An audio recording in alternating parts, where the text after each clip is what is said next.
questions. What did you do last night, Viola? Oh, I cooked an apple pie. Did you use pippin apples? Pippin apple? What the hell are pippin apples? I use Granny Smith apples. Did you make your own crust? No, I use store-bought crust. That's what I did. Then you didn't make an apple pie, Viola.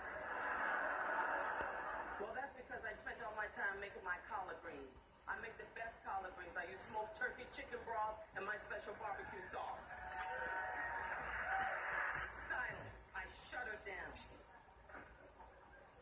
Well, they don't taste right unless you use ham hocks. If you don't use ham hocks, it doesn't taste the same. So, how's the family? And as she continues to stare, you realize that she sees you. And like a high-powered scanning machine, she's recording you. She is an observer and a thief. She waits to share what she has stolen on that sacred place, which is the screen. She makes the most heroic characters vulnerable, the most known familiar, the most despised relatable. Dame Streep. Her artistry reminds us of the impact of what it means to be an artist, which is to make us feel less alone. I can only imagine where you go, marrel, when you disappear into a character.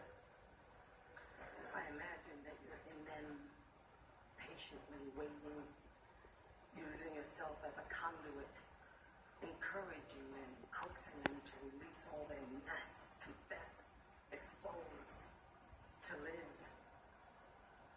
You are a muse. Your impact encouraged me to stay in the line. Dame Streep, I see you. I see you. And you know, all those rainy days we spent on the set of Doubt, every day my husband would call me at night and say, "Did you tell her how much she means to you?" And I said, "No, I can't say anything, Julius, I'm just nervous. All I do is stare at her all the time." He said, well, you need to say something. You've been waiting all your life to work with this woman. Say something. I said, "Julius, I'll do it tomorrow." "Okay, well, you better do it tomorrow because when I get there, I'm going to say something." Never said anything. I'm going to say it now. You make me proud to be an artist. You make me feel that what I had in me, my body, my face, my age, is enough.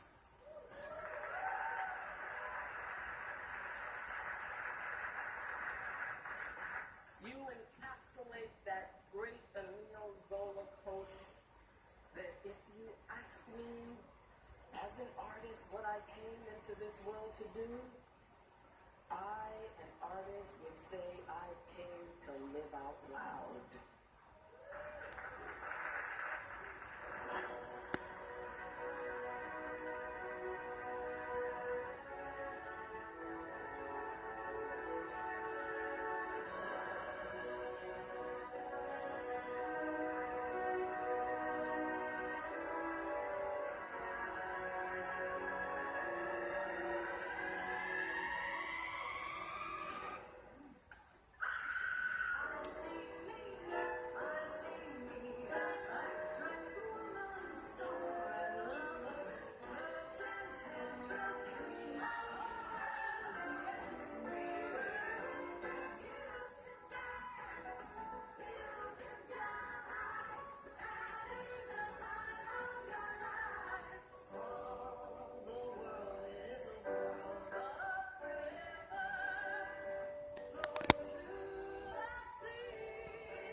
love you. Oh, you'll have to forgive me.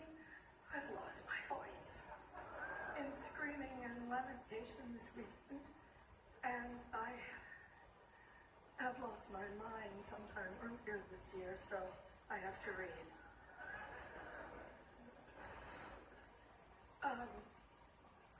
Thank you, Hollywood Foreign Press.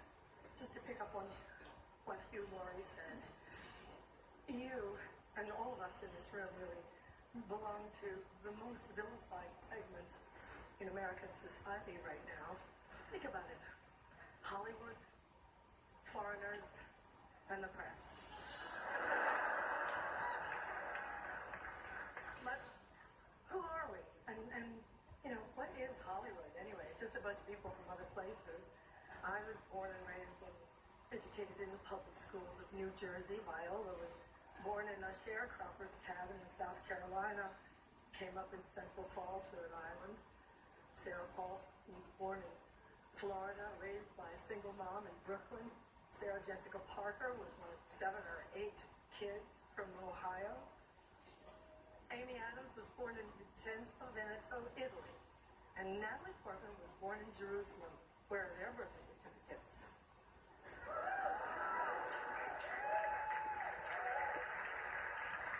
And the beautiful Ruth Nega was born in Addis Ababa, Ethiopia, raised in Ireland, I do believe. And she's here nominated for playing a small town girl from Virginia. Ryan Gosling, like all the nicest people, is Canadian. And Dev Patel was born in Kenya, raised in London, is here playing an Indian raised in Tasmania. So Hollywood is crawling with outsiders and foreigners. And if we kick them all out, you'll have nothing to watch but football and mixed martial arts, which are not the arts.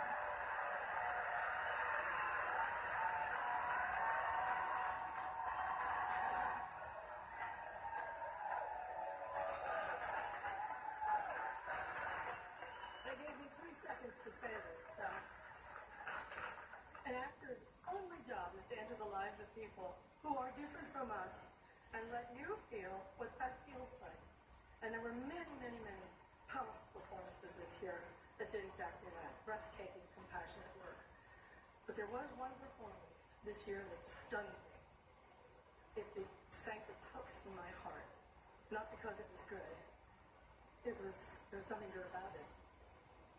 But it was effective and it did its job. It made its intended audience laugh and show their teeth. It was that moment when the person asking to sit in the most respected seat in our country imitated a disabled reporter, someone he outranked in privilege, power, and the capacity to fight back.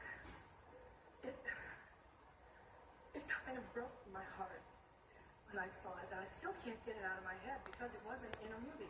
It was real life. And this instinct to humiliate, when it's modeled by someone in the public platform, by someone powerful, it filters down into everybody's life because it kind of gives permission for other people to do the same thing. Disrespect invites disrespect. Violence incites violence.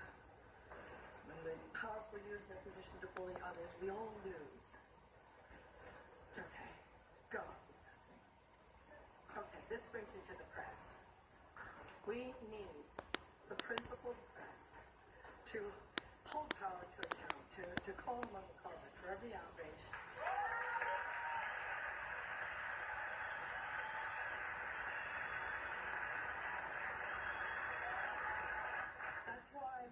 That's why our founders enshrined the press and its freedoms in our Constitution. So I only ask the famously well-heeled Hollywood Foreign Press and all of us in our community to join me in supporting the Committee to Protect Journalists, because we're going to need them going forward, and they'll need us to safeguard the truth.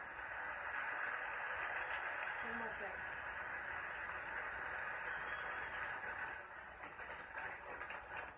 Once when I was standing around on the set one day, whining about something, you know, we were going to work through supper or the long hours or whatever. Tommy Lee Jones said to me, "Isn't it such a privilege, Marrel, just to be an actor?"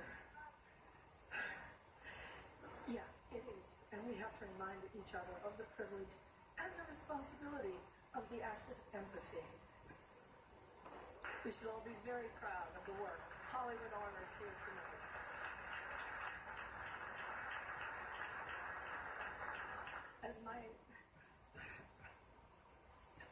As my friend, the dear departed Princess Leia, said to me once, "Take your broken heart, make it into art." Thank you, friend.